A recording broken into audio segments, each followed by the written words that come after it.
Oi, quinto ano, como é que vocês estão? Na aula de hoje nós vamos iniciar um novo capítulo da nossa apostila.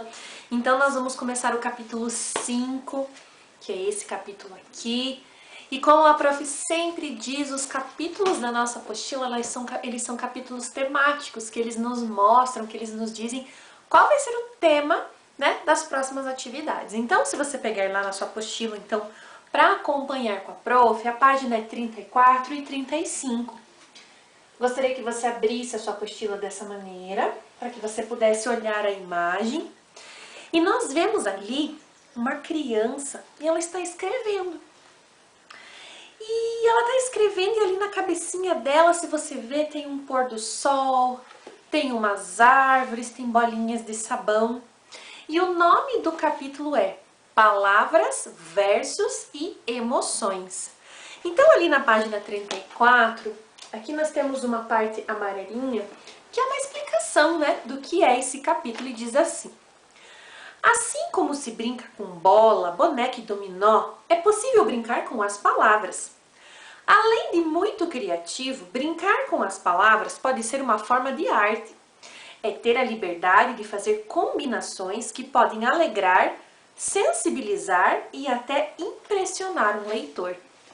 Então, o que está querendo dizer aqui é que quando nós escrevemos, quando nós criamos, quando nós colocamos no papel as nossas palavras, nós temos infinitas possibilidades de criação, além de conseguir afetar aquele que lê. Então eu posso mexer com as emoções daquela pessoa que está lendo aquilo que eu escrevi. Então eu posso despertar lembranças, eu posso trazer alegria, né? Ou também a pessoa pode ficar emotiva depois de ler algum texto, né?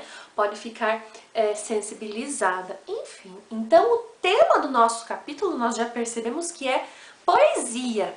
E aí na página 35 nós temos aqui 3 perguntinhas, que são aquelas perguntas da abertura do capítulo, que você não precisa responder, é só pra gente conversar. E diz assim: que sensações essa imagem provoca em você? Que emoções você já sentiu ao ler um poema, ao ouvir uma música ou ler um livro? A poesia é algo que emociona. Onde a poesia pode ser encontrada ou estar presente? Então aqui nós temos algumas perguntas para você pensar, para que você reflita um pouquinho. Não precisa responder.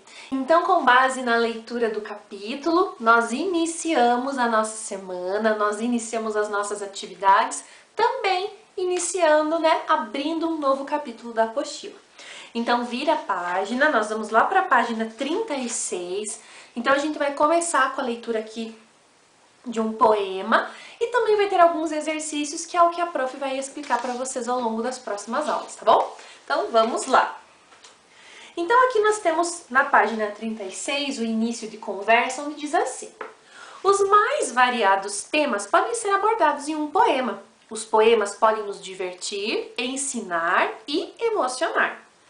E ali tem 2 perguntinhas que também é para você pensar e responder, não precisa responder no caderno e nem na apostila. Diz assim: você gosta de ler poemas? Por quê? Tem algum poeta preferido? Letra B. Que emoções você já sentiu ao ler um poema? E aí diz assim: compartilhe com seus colegas, mas aí você pode pensar e pode compartilhar em casa também. Bom, o nosso cenário ele está diferente, porque como a prof contou para vocês, ao longo das aulas a gente vai acrescentando algumas coisas aqui. Se vocês lembram, nesse lugar e nesse lugar aqui, a prof tinha alguns poemas que eu li para vocês em algumas aulas, vocês fizeram atividades sobre eles, e também faremos isso ao longo dessa semana, né? Ao longo das aulas com o tema de festa junina, a gente também vai ver alguns poeminhas assim. Então aguardem que nas próximas aulas vem surpresa por aí. Então diz assim, vamos lá. O título do poema é Gente Grande. Então vamos lá. Gangorrar nas folhas da bananeira era tão bom, mas muito perigoso. Chupar manga lá nas grimpas da mangueira era uma beleza, mas perigoso. Rapar o tacho de goiabada era ótimo, mas quem come a rapa fica burro. Que delícia um bolo saído do forno, mas bolo quente dá dor de barriga. beber água na bica e andar de pé no chão. Enche a barriga da gente de bichinhos. Que beleza as manhãs de inverno, a geada, mas é perigoso ficar resfriado. Amassar barro é tão bom, mas a terra é muito suja. Foi assim que aprendi a ter medo. Foi assim que virei gente grande. Bom, então se você perceber, nós temos uma decoração, né? Temos uma menininha ali pensando como se fosse ela, né? Que estivesse falando essas coisas pra gente. Nós temos a imagem do bolo, da goiabada, da manga. E mais importante, o que a prof sempre diz pra vocês, que ao final do texto, nas letrinhas pequenas, nós temos o nome da autora do poema, que é Vânia Amarante. Nós temos aqui o nome do livro onde foi publicado esse poema, que se chama Gente Grande. Ele foi publicado no livro Quarto de Costura. É a terceira edição, que quer dizer que ele já foi lançado 3 vezes, foi feito 3 vezes já pela editora. Ele foi publicado lá em São Paulo pela editora FTD no ano de 2013 e para encontrar esse poema no livro está na página 52. É isso que quer dizer todos esses dados pequenininhos que tem aqui embaixo da imagem. E aí, se você vir ali na página 37, nós temos os dados da autora. Então, diz assim: Vânia Amarante, 1945 foi o ano em que ela nasceu. 1985 foi o ano que ela faleceu. Então, diz assim: a autora do poema que você leu nasceu em Juiz de Fora, Minas Gerais. Publicou seu primeiro livro, Marginal, em 1980 e outros alguns anos depois. Seus poemas são marcados pelas lembranças da infância em uma cidade do interior. Bom, agora o que nós vamos fazer? Então aqui na interpretação oral, que são aquelas perguntas que a gente faz para conversar, que nós conversamos na sala, eu vou deixar para que você leia sozinho na sua casa, tudo bem? Então você vai fazer a leitura dessas 2 perguntas, mas não precisa responder nem no caderno, nem na apostila. Interpretação oral quer dizer que é aquilo que nós vamos fazer conversando, falando. Então você vai fazer na sua casa, beleza? Nós vamos então para a interpretação escrita. Então lá diz assim, número 1. Sublinhe no poema Gente Grande os versos que apresentam as lembranças da infância da pessoa que fala no poema. Então você tem que voltar na página 36 e aqui ela traz muitas lembranças. Então, por exemplo, quando ela fala assim: gangorrar nas folhas da bananeira era tão bom. Tudo isso é uma lembrança. Então você pega lá o seu lápis e sublinha toda essa frase lá. E aí você vai vendo que existem outras lembranças aqui. Ao todo são 7 lembranças que aparecem aqui no poema. Número 2. Assinale a alternativa correta a respeito do poema Gente Grande. Então nós temos 2 opções, eu vou ler as 2 para vocês e vocês vão escolher e marcar a que vocês acham que é a correta. Expressões como era tão bom, era uma beleza e era ótimo mostram que essas lembranças da infância eram boas.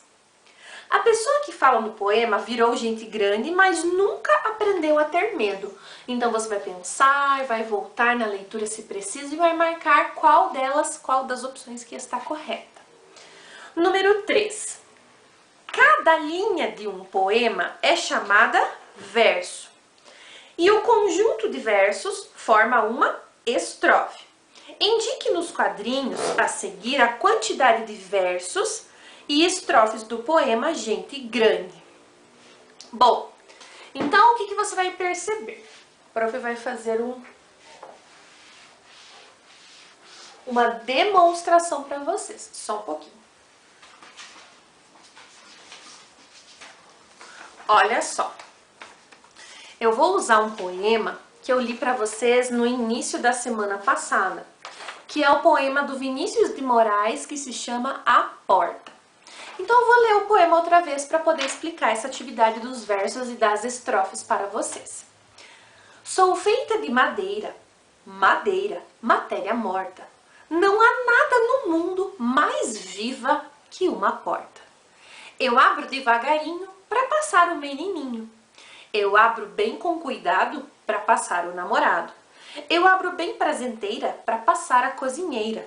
Eu abro de supetão para passar o capitão. Eu fecho a frente da casa, fecho a frente do quartel. Eu fecho tudo no mundo, só vivo aberta no céu. Então eu vou colar aqui no quadro. Talvez vocês não vão enxergar o que está escrito, né?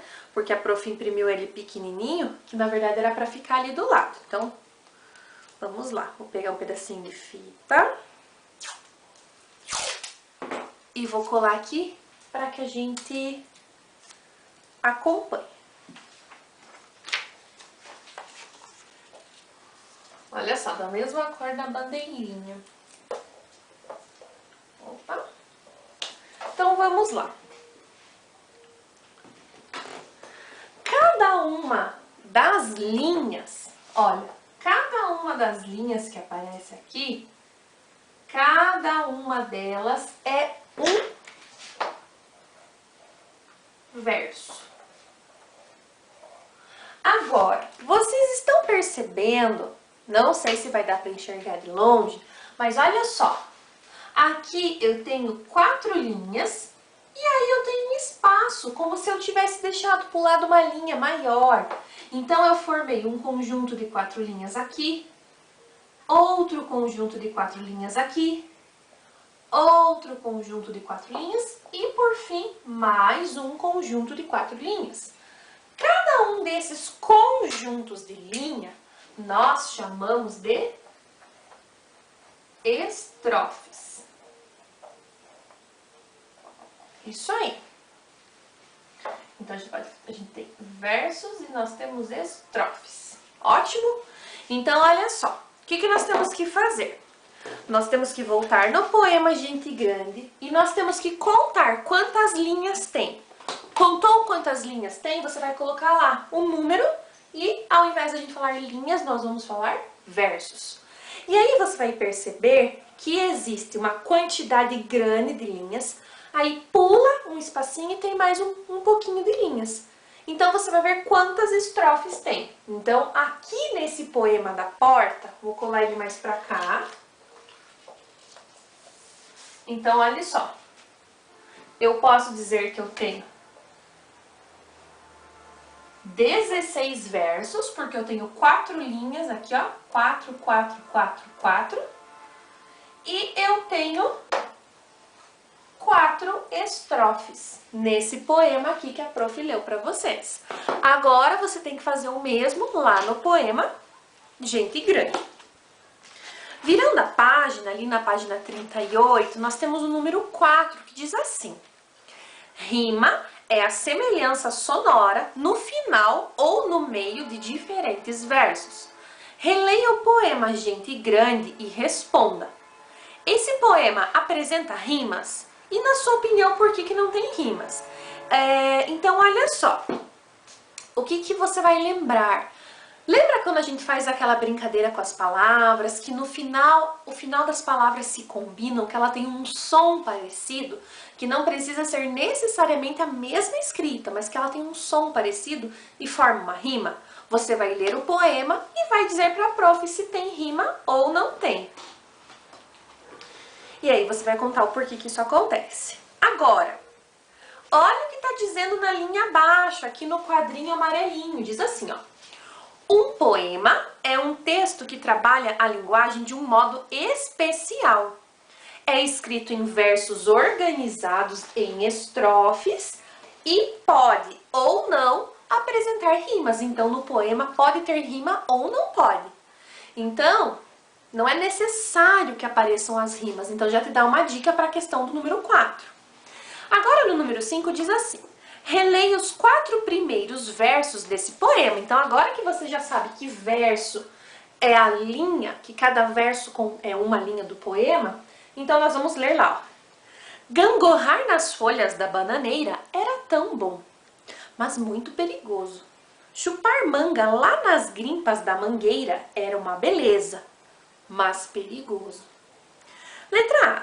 Que palavra palavra desse trecho apresenta uma ideia de oposição, que diz assim, oposição quer dizer que é ao contrário, né? Eu tô falando de uma coisa. E aí eu trago a outra ideia, a ideia contrária. Então eu falo de uma coisa boa e logo apresento um ponto negativo. Tem uma palavrinha aí que mostra pra gente que faz essa transição das ideias. E você vai copiar essa palavrinha ali na letra A. Letra B. Assinale quais das palavras a seguir apresentam o mesmo sentido da palavra que você respondeu na questão A. Então você vai colocar na questão A uma palavra e na letra B você tem que marcar a alternativa que mostra uma palavra que tenha o mesmo significado. Porém, porque ou contudo. Beleza? E agora ali embaixo, o que eu quero que vocês façam? A letra C e a letra D são perguntas que vocês também vão ler e responder conversando em casa. Olha só que tem o balãozinho ali, beleza? Olha só, os versos de um poema que não seguem uma métrica regular, ou seja, que variam na quantidade de sílabas poéticas e por isso são mais compridos ou mais curtos que os outros, são chamados de versos livres. Bom, olha só, por que tem essa explicação aqui? Quando você ler ali a pergunta C e a pergunta D, então vai te perguntar se os versos lá do poema da apostila, eles são todos iguais. Vejam que aqui, ó, no que a prof trouxe, eles são todos iguaizinhos. Tem 4, 4, 4, 4 e parece que as linhas elas têm a mesma quantidade de palavras, que elas não são muito longas. E aí você vai observar se acontece essa mesma coisa lá no poema que tem na apostila, tá bom? Então, seguinte, vocês vão fazer as atividades aí da página 37 e da página 38 e na próxima aula a gente vai fazer as correções, tudo bem? Então, um beijo e até a próxima aula!